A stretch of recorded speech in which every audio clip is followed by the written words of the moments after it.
Bonjour, alors voici ta première vidéo de ton plan de travail. Cette vidéo ici parlera de la réflexion. La réflexion, c'est un peu comme lorsqu'on se regarde dans le miroir puis qu'on voit notre visage. C'est quelque chose qui reflète une surface, comme par exemple le chat ici. On voit qu'il se regarde dans le miroir, sa face est reflétée de l'autre côté de lui. La télécommande ici d'un Xbox est disposée sur une table miroir dont on voit la réflexion en dessous. Quand l'eau est très calme, dans un lac, une rivière, peu importe, on peut apercevoir la réflexion des paysages qui y a autour. Donc ici, la surface de l'eau s'arrête ici, puis on peut bien voir les montagnes, les arbres et même les nuages dans l'eau. Ici aussi, on voit la réflexion de deux petites fleurs dans l'eau. Et dans la ville, ici, on voit la réflexion des maisons, des autos, des lumières, des lampadaires, etc. En troisième année, ce que tu avais vu, c'était les axes de symétrie. Et un axe de symétrie, c'est quand tu vas couper une figure en deux morceaux et en avoir deux parties égales. Tu pouvais l'avoir à l'horizontale, à la verticale, à la diagonale. Il y en a vraiment plusieurs ici dans cette fleur des axes de symétrie. Je ne vais pas tous les dessiner. Tandis que l'axe de réflexion, tu peux en avoir aussi à la verticale, à l'horizontale et de façon oblique, mais tu peux coller les deux, l'image puis la figure initiale ensemble et tu auras deux parties complètes de ton image. Tandis que la symétrie, c'est deux parties de une même image. C'est ce qui est différent. Comme par exemple, ici, les fleurs, on a l'axe à l'horizontale et tu retrouves une partie ici qui est la figure initiale et tu retrouves la deuxième partie qui est l'image. Pareil pour le chat, ici, quand on voit un peu de façon oblique, tu vois sa figure initiale de ce côté-ci et son image de l'autre côté. Donc, c'est deux fois le chat, deux fois les fleurs, tandis que l'axe de symétrie, c'était vraiment divisé en deux morceaux.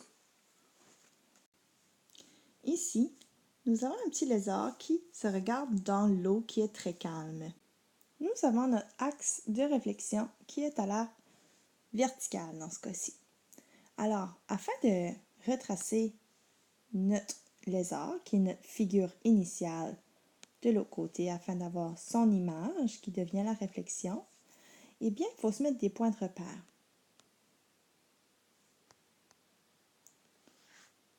Toi, quand tu auras ce travail-là à faire, tes images ne seront pas aussi difficiles à tracer que notre petit lézard ici. Et pour avoir une super de bonne réflexion, il faut que tu comptes les carrés qui séparent ton point de repère avec l'axe. Donc ici, il y a un carré qui les sépare, donc le nez du lézard devrait se retrouver ici. Pour la patte, il y a deux cases qui les séparent, donc on devrait retrouver le début de la patte du lézard ici. Sur celle-ci, on a 1, 2, 3, 4, 5, 6. 1, 2, 3, 4, 5, 6.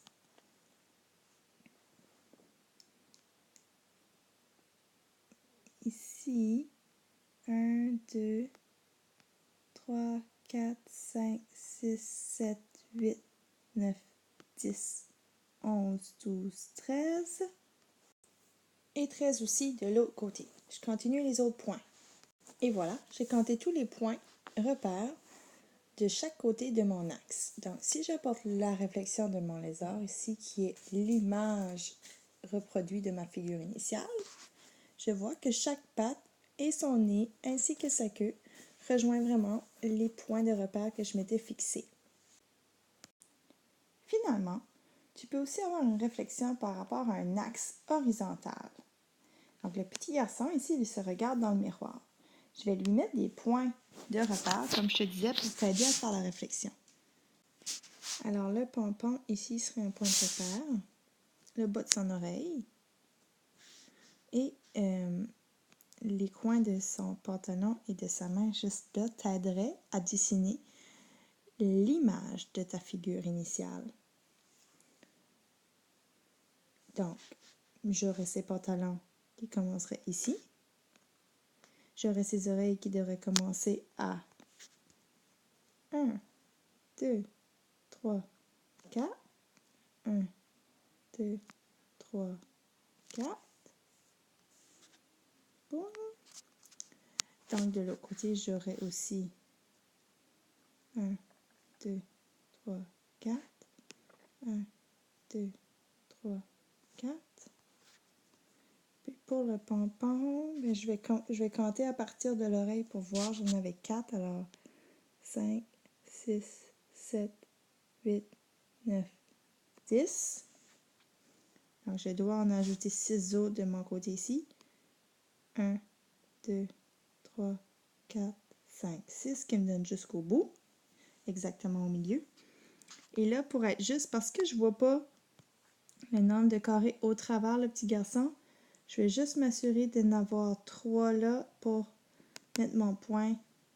Dans le fond, c'est 1, 2, 3, quasiment 4.